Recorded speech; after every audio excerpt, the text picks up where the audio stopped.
Relatos de um mago. Uma jornada pela iniciação. Lembrar dos eventos de vidas passadas é sempre muito interessante e traz diversas experiências privilegiadas, embora não seja um mar de rosas em todos os sentidos, pois lembrar do passado também traz os traumas do passado. Não é à toa que o véu do esquecimento se faz tão importante entre os renascimentos. Lembrar do passado nem sempre é fácil. Muitos trechos podem ficar esquecidos ou ter dificuldades em dar uma linha coerente de eventos. Um dos maiores problemas da rememoração de vidas passadas está relacionado às datas dos eventos. Tanto que se eu te pergunto agora, o que fizestes no dia 17 de fevereiro de 2007, muito dificilmente se lembrará. Mas as lembranças mais emocionais ficam guardadas com boa nitidez e as datas no final das contas não são tão relevantes. Os eventos que quero lhes contar agora e descrever se passaram por volta do ano 1220 a 1240 d.C., em algum lugar da Península Pérsica. Não entrarei em detalhes sobre regiões, locais e nomenclaturas utilizadas na época, para evitar trazer à luz questões que já foram perdidas pelo tempo. O início. Nesta época, eu vivia um dos momentos mais mágicos e magníficos de meus renascimentos aqui neste planeta. Nossa Irmandade tinha presença física neste mundo. Nós treinávamos e nos desenvolvíamos espiritualmente de forma crescente e exponencial. Era basicamente o ápice da Irmandade, a nossa sagrada escola de mistérios. Tanto que muitas pessoas viajavam de longe, passando por grandes perigos nos desertos e também lidando com os povos bárbaros que haviam na redondeza nessa época, que inclusive hora ou outra desencadeavam incursões violentas contra pontos de guarnições da Irmandade. Vivíamos sempre atentos aos ataques bárbaros e tomávamos refúgio em um antigo castelo encravado em uma montanha bastante isolada, mas que ali desenvolvia em nossos olhos nosso próprio paraíso. Embora tudo à volta fosse um grande deserto árido, muitos homens ávidos pelo desenvolvimento iniciático treinavam ali com muita resiliência, seguindo sempre as instruções de seus mentores. Rajaram acesso e toda a ordem hierárquica. Como era um local bastante isolado e obviamente não era um local rico em recursos para se abrigar muitas pessoas, a Irmandade precisava selecionar com muita atenção, com base no comprometimento, qual irmão deveria seguir vivendo ali e desenvolvendo sua espiritualidade. Neste momento do ápice, a Irmandade já contava com cerca de 600 pessoas residentes, dentre eles magos plenos, magos em desenvolvimento, adeptos e buscadores. Nesta época ainda recebiam algumas visitas de pessoas que pretendiam conhecer e aprender também. A história de um buscador da verdade. Longe das imediações da Irmandade, haviam povoados e cidadelas. Em uma dessas cidadelas havia um senhor de idade, que tinha um neto, que agora finalmente completara seus 21 anos. Esta idade é a mínima para se receber a iniciação. Foi quando seu avô resolveu contar as histórias de sua adolescência para seu neto. Disse que quando jovem, chegou a treinar muito na Irmandade e que começou a ter um bom progresso. Mas com o surgimento de conflitos nas cidadelas e povoados ele sentiu que era necessário voltar para lutar pelo bem e a proteção de sua família e todos que ali viviam. Lembrando que nesta época a barbárie era muito comum. Pilhagens, roubos, sequestros e estupros eram praticamente algo do dia a dia dos povos conquistados ou subjugados pelos bárbaros. Então o velho homem contou sobre o local maravilhoso e sagrado que era a Irmandade, isolada nas montanhas. Tinha um verdadeiro paraíso na terra, em meio ao inferno da seca e dos ataques animalescos dos bárbaros. Que neste local sagrado, o homem poderia abandonar sua forma humilde carnal e animal, para se tornar um verdadeiro ser cósmico que compreende tudo à sua volta. O neto deste velho homem ficou completamente extasiado,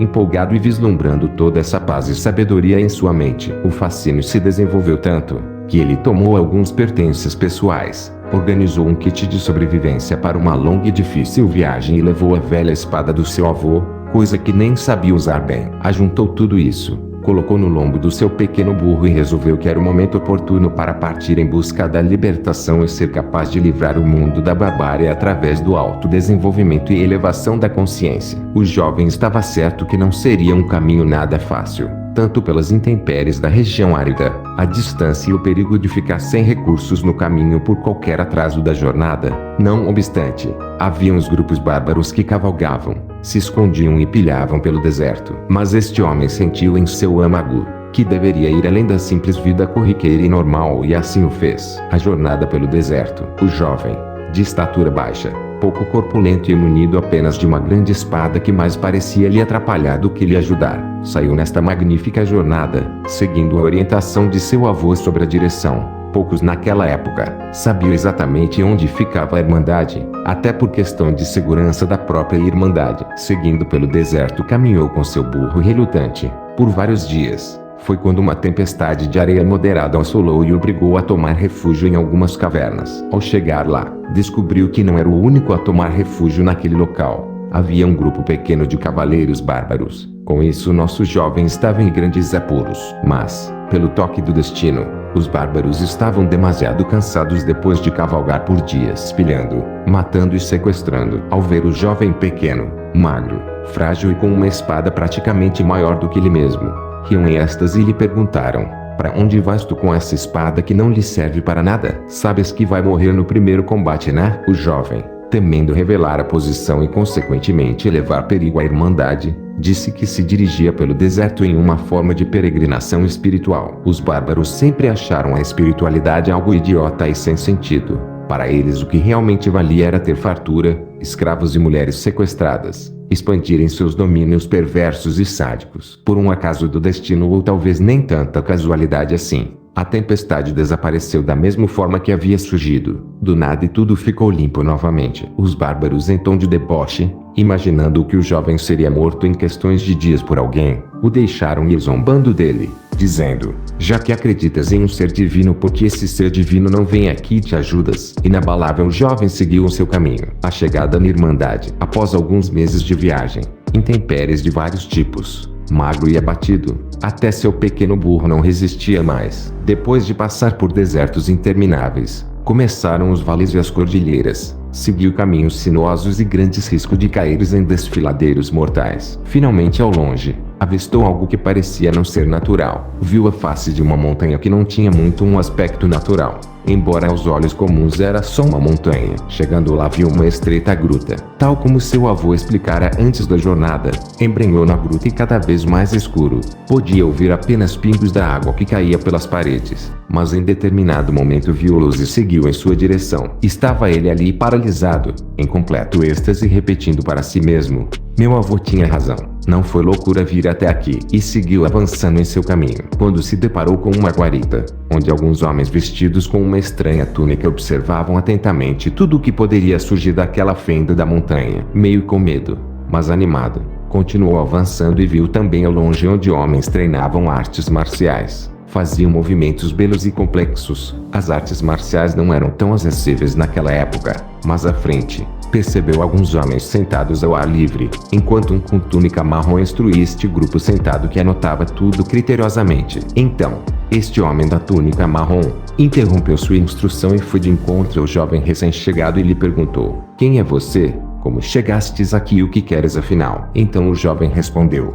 "Eu sou Ibn Tahir, neto de Tahir, que me disse que neste local havia uma irmandade, da qual eu poderia apreciar bons aprendizados e desenvolver nobres costumes." O homem da túnica marrom disse que ele esperasse ali mesmo, que voltaria em instantes. Neste momento, o homem da túnica marrom buscou um de seus mestres, magos plenos, de túnicas pretas, e um destes mestres imediatamente se recordou do velho Tahir, que havia feito grande treinamento, mas teve que voltar para sua cidade de origem para proteger de um ataque bárbaro intenso, onde acabou perdendo uma de suas pernas. Ali estava Ibn Tahir, junto à Irmandade, muito bem recebido, e se sentia profundamente em paz. Seus temores de não ser aceito ou qualquer coisa de ruim lhe acontecesse, agora haviam desaparecido. A iniciação de Ibn Tahir. Depois de chegar, se alojar, conhecer muitos neófitos, Tahir estava mais do que ansioso para começar logo seus treinamentos. Foi dado alguns dias de descanso pela longa e austera viagem, e depois disso ele assumiu a rotina de forma natural. Nem mesmo ele sabia como. Aprendeu as meditações com muita facilidade, adorava estudar os mais variados grimórios, treinava sempre o corpo, a alma e o espírito. Seus progressos e conquistas avançavam de forma muito satisfatória, sua iniciação ia muito bem, obviamente a ritmo lento, pois tudo demanda muita dedicação, aprendizado e sabedoria. Mas ainda assim seus progressos eram bem significativos. Tahir passou praticamente uns 6 ou 7 anos treinando com muito afinco.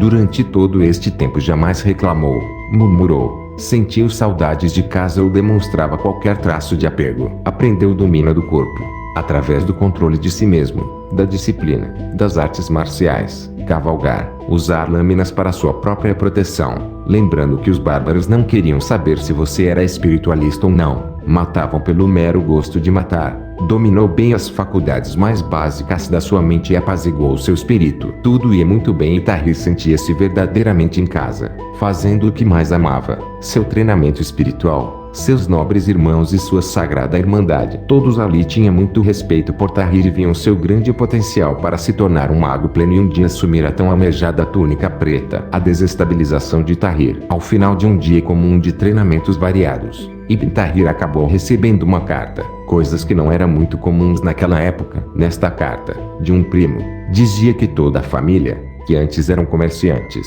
tinha perdido tudo, com vários camelos de mercadorias sendo interceptados pelos bárbaros.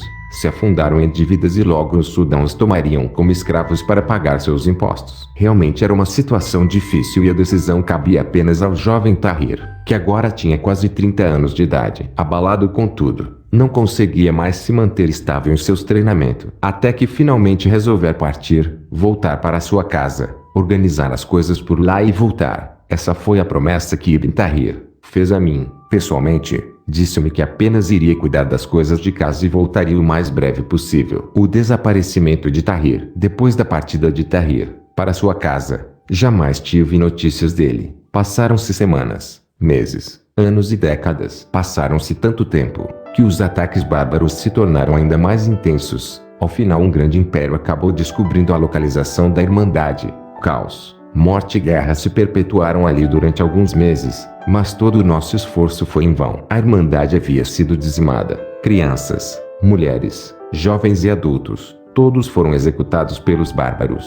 Não restou nenhum daqueles que estavam na Irmandade. Com todos estes eventos acabei também por falecer e até então jamais tinha tido notícias de Ibn Tahir. Voltei à colônia espiritual, seguindo os treinamento e desenvolvimento. O reencontro, mais ou menos 700 anos depois, em uma missão rotineira de resgate e amparo em esferas de sofrimento auxiliando desencarnados de modo geral. Uma energia familiar, por um breve instante se instalou na minha mente. Enquanto eu passava por um vale de sofrimento, senti uma forte ligação emocional e meus olhos se encheram d'água sem eu ainda saber porquê. Olhei a todos os lados e em um canto havia um homem em contemplação. Embora suas condições kármicas não eram as melhores, mas também não eram tão ruins. Este homem calmamente se levantou, tocou em meu ombro direito e me disse: "Perdoa-me, venerável. Eu tinha tudo nas mãos para seguir a vida santa. Passei por grandes treinamentos com os melhores e mais nobres homens que já conheci até hoje. Não lembro de quase nada. Renasci há tempos atrás, mas aqui nessa esfera terrível. Durante as minhas lamentações comecei a achar que estavas lembrando de algo. Ao te ver, venerável, senti toda a sua energia e voltou tudo à minha mente. Tivemos um momento de grande emoção. Estava satisfeito em ver um velho amigo e queria saber o que aconteceu a ele naquela época. Então ele me contou brevemente: Venerável, abandonei a vida comum para viver a vida santa, pois me sentia vazio. Depois abandonei a vida santa para viver a vida comum e terminei mais vazio ainda. Voltei para ser o arrimo da minha família, sustentar a todos quando mais precisavam. Assim o fiz por menos de um ano. Foi quando em um desastre acabou fulminando toda a minha família. Eu deveria ter voltado para a Irmandade naquele mesmo segundo, mas não. Quis fazer belos funerais, depois belas sepulturas, depois belos memoriais, etc e etc. Só muito tempo depois é que percebi que tudo aquilo que eu estava fazendo era para satisfazer o meu apego. Não tinha nada de nobre nas minhas ações. Dito isso, Ibn Tahir silenciou-se e me fez uma última pergunta: Venerável Senhor, posso eu renascer em sua presença mais uma vez? Então eu respondi: Nada te impedes, irmão. Faça jus ao karma benéfico que acumulou. Abandone o apego e vamos nos encontrar novamente. Estes foram os eventos que desencadearam uma história emocionante e marcante para todos nós, que foi os eventos de Ibn Tahir. Este não é um relato autorizado. O irmão Ibn Tahir se encontra encarnado atualmente. O que pedistes lhe foi consumado. Agora, irmão Tahir, cabe a vós mesmo reencontrares o vosso caminho. A jornada espiritual nunca se propôs a ser fácil. Esse não é o seu objetivo. Por isso devemos caminhar várias léguas e assim forjar o nosso caminho através de lutas, desafios e superações das intempéries. Nem mesmo o mais árido deserto nos deve separar da vida santa. Ibn Tahir.